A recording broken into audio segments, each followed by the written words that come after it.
फल ज़रूर खाएं, लेकिन जूस को मैं हमेशा मना करता हूँ। ख़ास तौर से जो है बहुत से लोग जूस पी रहे होते हैं और बहुत ज़्यादा जूस पीते हैं और अच्छा हेल्दी समझ के पीते हैं। Nothing is wrong with that occasionally, लेकिन रोज़ाना उसको पियेंगे तो उससे नुकसान क्या होता है? जूस में बहुत ज़्यादा शुगर जाती है।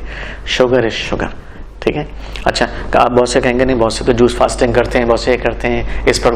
देखिए, जब वो अगर बहुत से फलों की फास्टिंग कर रहे हैं, एक प्रोग्राम ऐसा फ्रूट्स के जरिए डिटॉक्स है, तो वो और कुछ नहीं खा रहे हैं ना, कैलोरीज कहीं और से मिल नहीं रही, तो उनकी टोटल इंटेक कम हो गया, तो ठीक है, उनके लिए काम कर जाएगा। लेकिन हम अपना खाना भी बंद नहीं कर रहे, सारी चीज़ें वही, तो फिर उसके साथ जूस भी न जाने, और जूस में एक साथ बहुत सारे कैलोरीज पहुँचती है। मैं आपको एक जल्दी से क्विक आपको बताता हूँ। एक जगह मेरे लेक्चर था, डॉक्टर से सारे, तो मैं अपने साथ एक जूसर लेके गया सिर्फ समझाने के लिए, प्रैक्टिकल डेमो, और ऑर्गेनिक एप्पल्स लेके गया, और फिर मैंने सबके सामने जूस बनाया। तो उसमें 7 करीब सेब लगे, मीडियम साइज सेब, उसको मैंने जूस बनाया। फिर वहाँ जो क्लीनिंग बॉय था उसको पिलाया मैंने, उसने 1 मिनट के अंदर जूस पी लिया। मैंने उससे पूछा तुम 7 सेब खा सकते हो? तो उसने कहा नहीं। मैं कितने खाओगे? उसने कहा 1 या 2 खाऊंगा। तो मैंने कहा तुमने 7 सेब की अगर अभी इसी वक्त शुगर अपने जिस्म में पहुंचा दिए है ना।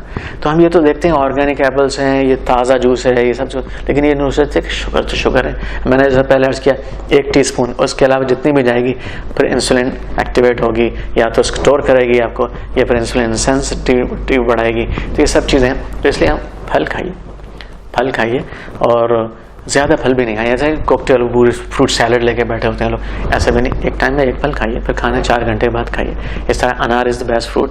वीडियो के नीचे सब्सक्राइब के बटन पर क्लिक करें, बेल के आइकॉन पर क्लिक कीजिए ताकि हर नई वीडियो की नोटिफिकेशन आपको मिल जाए।